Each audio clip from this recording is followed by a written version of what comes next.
समंदर, मैंग्रोव्स के जंगलात और उससे चंद कदम के फासले पर 28 मार्च से लगी ये आग जो ना खुद बुझ सकी और ना बुझाई जा सकी। इब्तिदाई अंदाजे थे कि बोरिंग के लिए की गई खुदाई के दौरान जो यहाँ से मीथेन गैस निकली है और उसमें आग लगी है वो खुद ब खुद बुझ जाएगी, लेकिन ऐसा ना हुआ और अब जाके सरकार हरकत में आई है।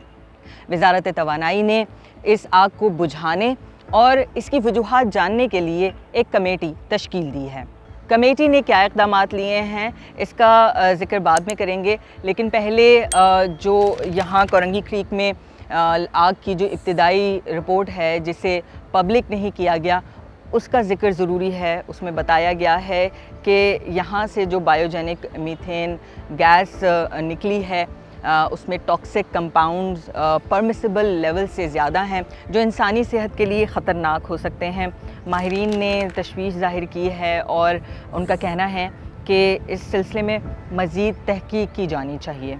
जैसे बेंजीन का कहा गया, ज़ाइलिन का कहा गया, टेट्राक्लोरोईथेन का कहा गया। जो रिपोर्ट मीडिया में गर्दिश करेगा उसमें हाई उस पे दिखाया गया है। इस तरह टेट्राक्लोरोईथेन जो है ये इंडस्ट्रियल प्रोडक्ट है। हवा में परसेंटेज लेट से मीथेन की 4% या इससे प्लस हो जाए तो देन इट बिकम एक्सप्लोसिव, फिर ये एक एक्सप्लोजन भी का वो हो सकते हैं। लेकिन चूँकि वो बहुत हल्की गैस एनवायरनमेंट में क्विकली डिसिपेट हो जाती है तो ये मतलब नॉर्मली कंप्रेस्ड या क्लोज्ड एनवायरनमेंट में वो एक्सप्लोजन का ख़तरा होता है। लेकिन एट द सेम टाइम चूँकि अगर लोग इनहेल करें उसमें बेंजीन है और इस तरह के है तो वो that are extremely dangerous for the health, specially cancer causing agents है। तो लोगों को कैंसर हो सकता है, लोगों के सेहत के लिए वो ख़तरनाक हो सकते हैं। और ये रिपोर्ट भी जो है फर्दर वेरीफाई या वैलिडेट या क्रॉस चेक भी होनी चाहिए कि अगर ये रिपोर्ट सही है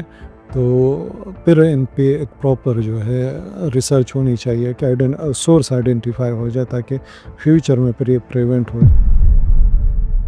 सरकारी अहलकारों का मानना है कि यहाँ से निकलने वाली गैस इतनी हैज़र्डस नहीं है, इसकी मुस्तकिल मॉनिटरिंग हो रही है, लेकिन उनका ये भी कहना है कि सूरत हाल किसी भी वक्त बदल सकती है और हमें उसके लिए तैयार रहना चाहिए। इस साइट पर मेरा पहले भी आना हुआ है और यहाँ मैंने लोगों को आग के करीब जाते हुए सेल्फियाँ बनाते हुए, वीडियो बनाते हुए देखा है और यहाँ पे जो अमला है वो उन्हें रोकने की कोशिश करता रहा। हुकाम बार बार कह रहे हैं कि अवाम इस साइट का विज़िट ना करें क्योंकि सूरत हाल किसी भी वक्त बदल सकती है, ज़मीन भी धंस सकती है, जिसके साथ साथ जो लोग यहाँ पे इसके करीब मौजूद होंगे या गाड़ियाँ मौजूद होंगी वो भी उसके साथ धंस सकती हैं।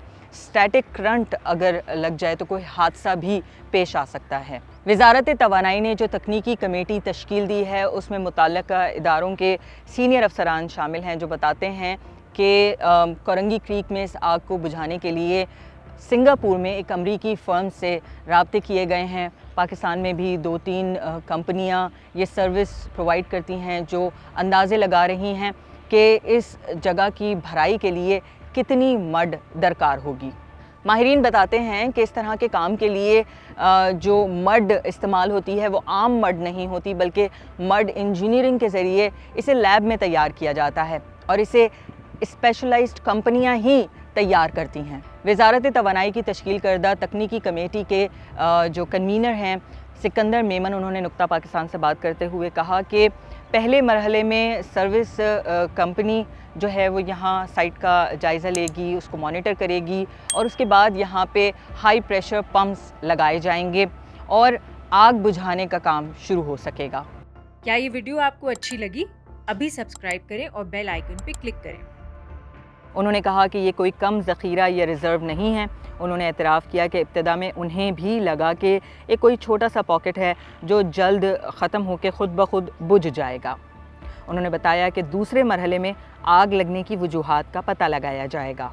अब सवाल यही है कि क्या यहाँ से निकलने वाली गैस को कमर्शियल यूज़ में लाया जा सकेगा?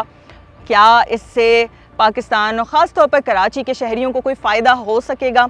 इस सवाल के जवाब में सिकंदर मेमन का कहना था कि इसके लिए ज़रूरी है کہ انجینئرنگ اور جیولوجیکل سروے ہوں، اسیسمنٹس ان کے مطابق ہو رہی ہیں، ڈیٹا جمع کیا جا رہا ہے۔ اس کے بعد جب ڈیٹا سامنے آ جائے گا اس کے بعد بھی یہ دیکھنا ہوگا کہ کیا یہاں سے اتنی گیس نکل رہی ہے کہ اس کے لیے ملینز آف ڈالرز کی پائپ لائن بچھائی جا سکے۔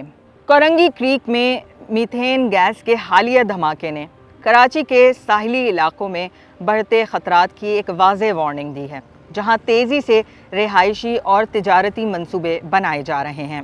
بڑھتی آبادی کے لیے مکانات کی ضرورت تو ہے، لیکن کیا شہر کی ترقی کے لیے ضروری ہے کہ اس کے قدرتی ماحول کو نظر انداز کیا جائے؟ کراچی کے ساحلی علاقوں میں سمندر کی زمین کو بھر کر اس میں مٹی ڈال کر یا پھر مینگرووز کے جنگلات کو کاٹ کر زمین ریکلیم کی جا رہی ہے۔ ان قدرتی جنگلات کو تباہ کر کے یہاں پہ رہائشی اور تجارتی منصوبے بنائے جا رہے ہیں۔ ٹی پی ایل مینگرووز منصوبہ بھی اسی کی ایک مثال ہے۔ کورنگی کے ڈپٹی کمشنر نے کمشنر کراچی کو آگاہ کیا ہے کہ یہ زمین کنٹونمنٹ بورڈ کورنگی کے زیر انتظام آتی ہے، یہاں ڈرلنگ سے پہلے کوئی این او سی نہیں لیا گیا، اس لیے اس حادثے کی ذمہ داری منصوبے کے مالک پر عائد ہوتی ہے۔ رپورٹ میں یہ بھی انکشاف کیا گیا ہے کہ زمین کی ملکیت پر تنازع ہے اور یہ معاملہ عدالت میں زیر انتظام ہے۔ اگر اس تنازع کا حل جلد نہ نکالا گیا تو اس کے اثرات قدرتی ماحول اور مقامی کمیونٹیز پر پڑ سکتے ہیں۔ ماحولیات کے تحفظ کے لیے کام کرنے والے ادارے WWF نے اپنی حالیہ رپورٹ میں انکشاف کیا ہے کہ تیز رفتاری سے مینگرووز کی کٹائی کی جا رہی ہے اور ان کی جگہ رہائشی اور تجارتی منصوبے تعمیر کیے جا رہے ہیں۔ ہم سمجھتے ہیں کہ اگر یہ سلسلہ جاری رہا تو کراچی انکلوڈنگ جو یہ پوری کوسٹل پٹی ہے یہ غیر محفوظ ہو جائے گی، کیونکہ مینگرووز نہ صرف نیچرل ڈیزاسٹر اور سونامی سے ان کراچی سٹیز کو اور ان کمیونٹیز کو بچاتا ہے، بلکہ ان تمام لوگوں کو جو بھی ان کے اوپر ڈیپینڈنٹ ہے ان کے لیے ایک ذریعہ معاش بھی ہے۔ تو یہ مطلب آپ دیکھیں ایکسٹریم ایونٹس دن بدن بڑھتے جا رہے ہیں، تو مینگرووز اگر کٹتے رہیں گے تو یہ ایکسٹریم ایونٹس اور بڑھتے جائیں گے۔ اب آپ دیکھیں مطلب ہر سال ہیٹ ویوز آ رہی ہیں اور اس سے کتنی جانیں ضائع ہو رہی ہیں۔ تو اگر اس کو ہم نے نہیں روکا تو یہ وہ دن دور نہیں ہے کہ یہ پوری کراچی کو اپنی لپیٹ میں لے سکتا ہے۔ ماہرین بتاتے ہیں کہ زیر زمین گیسیں خاص طور پر میتھین گیس ساحلی علاقوں میں پائی جاتی ہے۔ ان دلدلی علاقوں میں تعمیراتی سرگرمیاں اگر ہوتی ہیں تو یہ خطرے کا باعث بن سکتی ہیں۔ شہری منصوبہ ساز بار بار تنبیہ کر رہے ہیں کہ سمندر سے لڑائی نہ کی جائے، کیونکہ یہ فطرت سے جنگ ہے اور یہ خطرے کا باعث بن سکتی ہے، اس کے بڑے تباہ کن نتائج سامنے آ سکتے ہیں۔ کراچی کے ساحلی علاقے میں ترقی اور قدرتی ماحول کے درمیان توازن پیدا کرنا وقت کی اہم ضرورت ہے۔ مینگرووز جیسے قدرتی جنگلات کا تحفظ نہ صرف ماحولیاتی توازن کے لیے ضروری ہے بلکہ شہر کی پائیدار ترقی میں اہم کردار ادا کر سکتا ہے۔